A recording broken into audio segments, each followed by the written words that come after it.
Hello, this is Haura. In this video, I'll be taking the demon from Thomas's story, make a puppet out of it, and make him walk. I use the program Adobe Animate in most of my animation. With the extension tool EDAP, you can reach the same result using any program that has the same basic function. But this is the one I use and I am accustomed to, so here you go. What you can see here is the original design with green circles.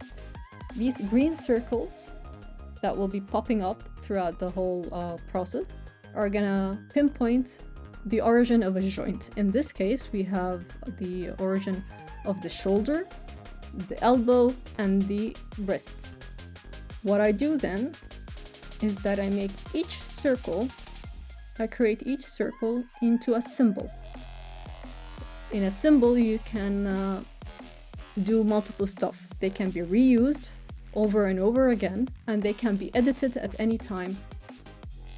Which means that even if I animate something now with this symbol, with a symbol being a circle, I can come back later and turn the circles into anything. I can turn them into a flower, into a square, into an arm, which is what we're doing here. You can play with the thickness of the line that appears in the program, depending on how much pressure your hand exerts while doing the line on the tablet. In this case, I am using a drawing tablet that comes with its own pen, and these pens are manufactured so that they are able to detect the pressure you put while drawing. It's just like using a real pen. More pressure you put while you draw something on a paper, the more it engraves, and the more you put with an ink pen, the more the ink bleeds into the paper. This is mimicked using these art programs. I just work with the crude brush strokes, and then I can go back in, thank the digital age, I can go back in and turn each edge. Well, I don't really turn it. The program automatically does it, and if it doesn't, there are methods around to turn everything into one big shape that can help me turn the edges into anchor points. These anchor points, as you can see, help me fine adjust the angle of each line.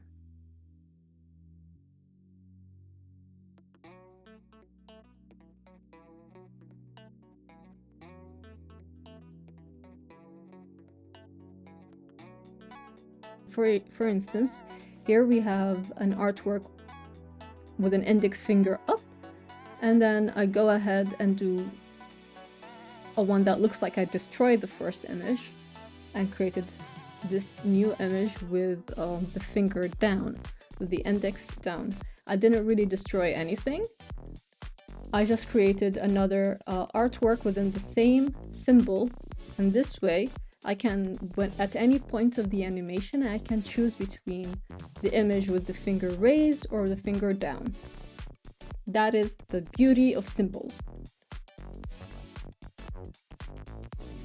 That also goes with any other hand motion. So then we can do one with the fist, one with with a high five, with it down, so on and so forth.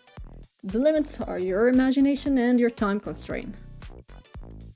Again, back to the beauty of the digital age. Well, I'm pretty sure you can recreate this process with a traditional medium as well, but anyways, what I did here is that I did one arm, an arm, biceps, a forearm, a hand, and one thigh, one leg, and one foot, and then I can duplicate them and flip them.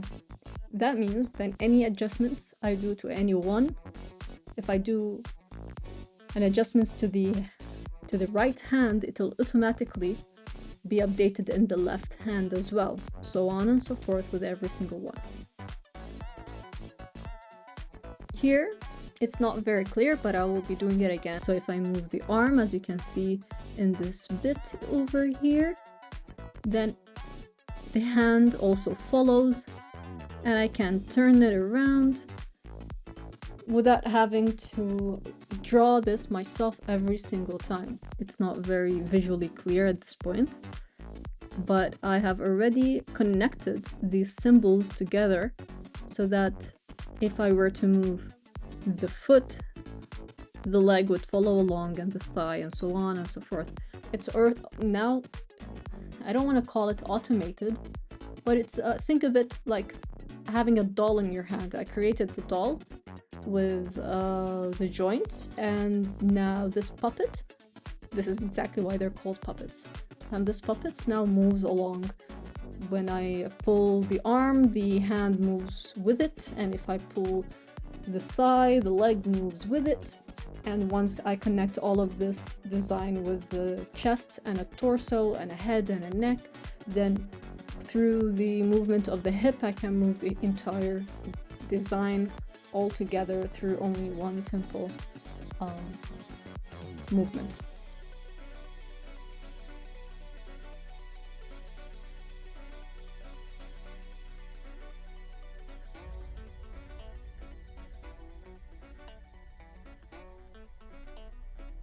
And then with more symbols, you connect everything together. Until with this, specifically with this position, it's not very helpful because it's so easy to connect the arm to the thigh instead of to the hand, and it can give some very funny results.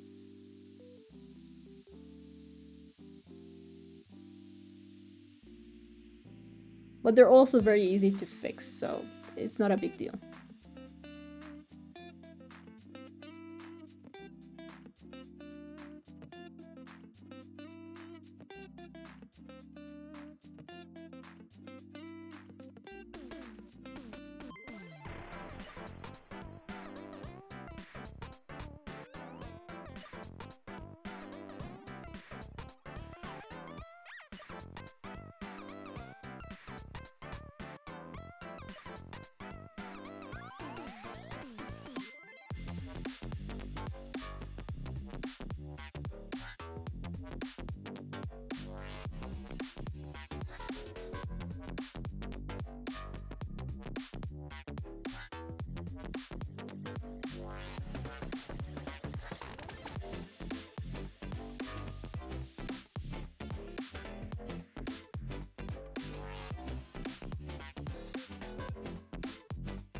Here, with all of the symbols, well, all of the main point of the symbols, the body mostly, kind of got just impatient and started without doing the head.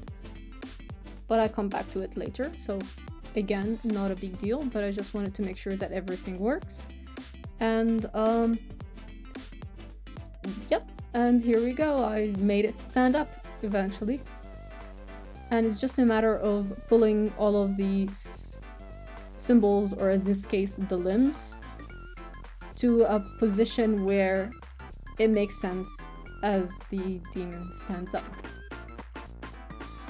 There are still some funny looking stuff, but that's what happens when you take a design that is not meant for walking. But hey, it's functional.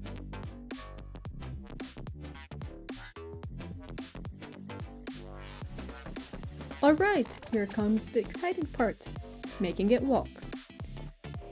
That being said, it's a little bit clumsy. Anyways, so what are we doing here? As this time I'm showing you the full workspace I'm working with and not just the part with the demon. Here on the far left, you can see something called a timeline. And all of those gray and purples is the dots on this line is where I change the position of the puppet limbs. And then the purple bits means that the in-betweens have been automatically moved by the program. It sees position A, this is how it looks like, the foot is on the ground, foot position B, the foot is on above the ground, and it makes the movement.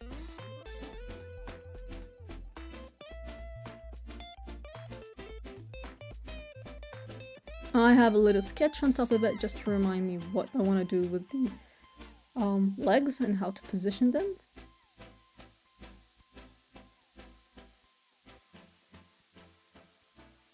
It is goofy, but hey, our demon is goofy and that works just fine for now.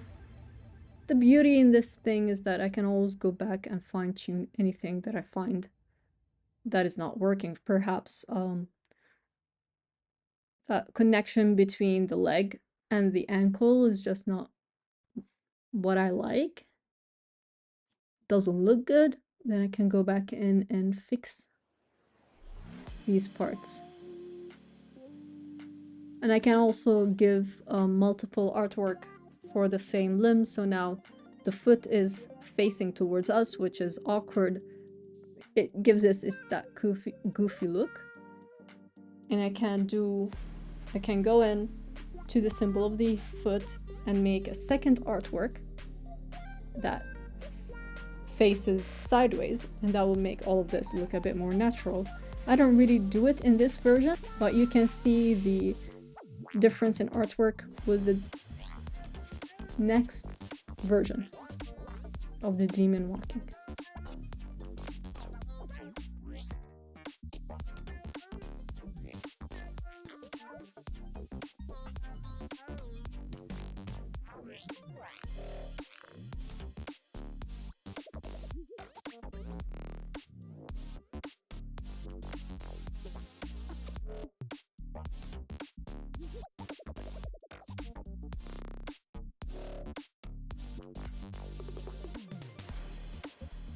Here is the second design I made for the walking animation. The limbs are much more simpler, as you can see, and therefore it is, I can show you, I can jump right in. The process of designing and creating the artwork for the initial symbols is the same as what you've seen before, but here you can appreciate a little bit clearer the ability to move the limbs all together. So again, I start by rigging the limbs together so that everything connects. Neck to head, shoulder to neck, shoulders. There are shoulders in this design, but they're kind of hidden. Not that that is important for you to know. All right, okay. So chest to neck, neck to head, hip, tummy / torso, whatever you want to call it. That is the main bulk, the core of the body of this puppet. It connects to the chest, and the chest connects to the upper arms, and also the tummy connects to the lower limbs, the thighs that connect in their turn to the legs and the foot.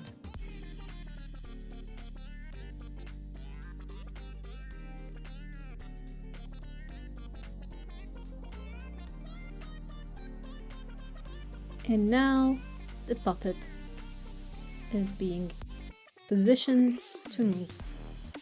As you can see, I'm picking them up limb by limb, almost, to be able to get as much as a natural look as possible.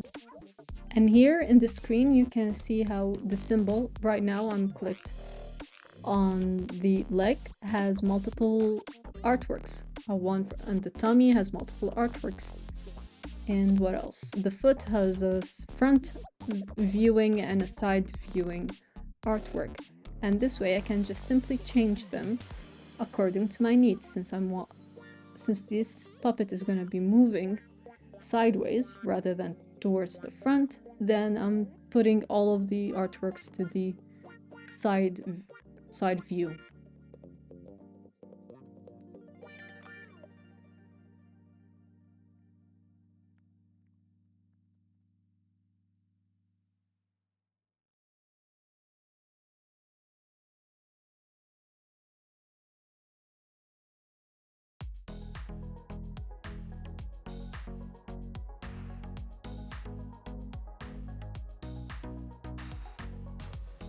these little buttons, colorful looking arrows around the head, they help to adjust some of the head's components without needing to go in and redo the artwork at any point. For example, I can just simply rotate, move, close in or open up the eye, make them, squash them together or make them wider.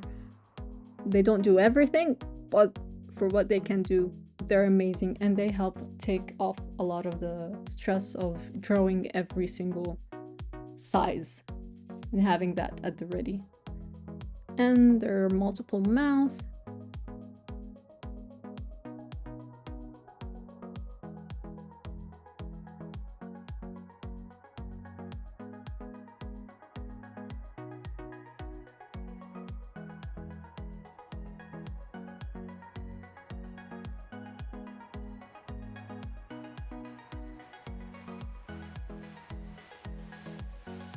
The problem occasionally is that with such a colorful, well, in such a not so colorful character, it becomes easy to confuse what is in front of what. So I just added a little bit of tint to the back limbs. So in this case, it will be the left limbs, the left hands, the left upper limbs, and the left lower limbs. I gave them more of a purple hue tint, just a little bit. It's not a completely colorful thing. And the front viewing, right, upper and lower limbs are given a more green, yellowish, contrasting color.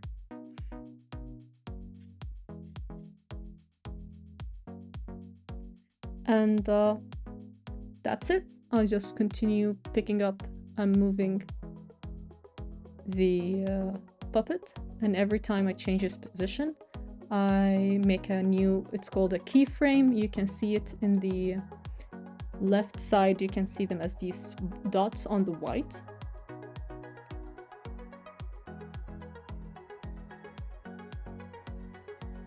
So there's the timeline panel on the very left, and yeah, every time I move something, I give it a new keyframe, a new dot on this timeline, and then once I'm done, I select all of them, all of those keyframes, and make something called a tween, a classic tween in this case. This just does an automatization of moving from position A to position B. The more keyframes you have, the smoother it looks. And that's the basics. Just rinse and repeat.